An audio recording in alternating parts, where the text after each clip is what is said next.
Welcome sa ating video. Nakita natin si Sir kanina may kinokontrol siya.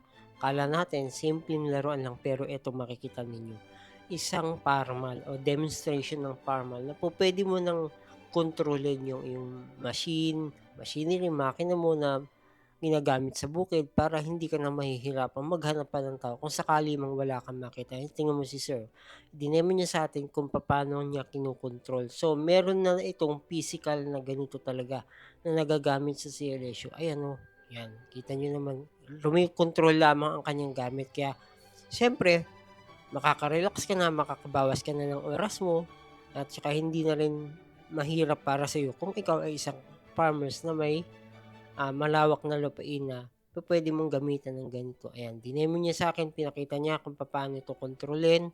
Puwede siyang umatras, puwede siyang, ah, umabante, ayan. Depende na rin sa'yo basta marunong ka lang magmaneho.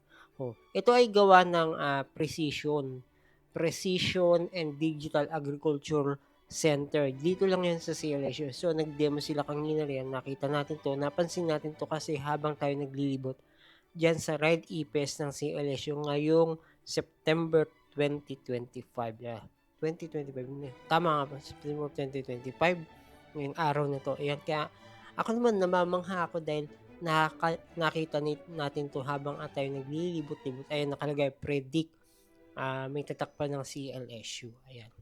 Ito 'yan, simpleng ano lang po ito, demonstration na mini farmal na puwede mo ng kontrolin kahit walang tao.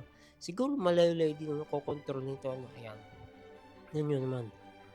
Ito puwede mo siyang i-charge, meron na siyang sariling, eka nga, solar panel sa likod, ayan, yung magcha-charge para kahit papaano makokontrol mo pa rin yung iyong makina, ayan.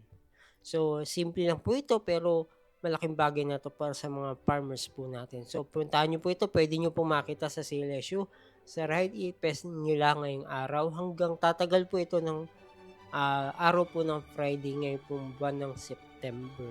Mag-o-October na rin po, malapit na, ayan ang predict, ayan, nakita niyo po. At siyempre hindi naman ako papahuli, bakit hindi natin testingin, subukan natin. So, tingnan niyo, eto pakikita ko sa inyo kung paano ba natin control na 'yan. Ayan, kinokontrol na natin yung machine, oh, ayan. Ayun, sige palalakarin natin, ayan. Kinokontrol po natin 'yan para ma-testing natin kung talagang kaya nga, ayan. Pero puwede 'to, at least tayo makapagsabi na pupuwede na talagang magawa ito sa mga machine natin ng hindi na kinakailangan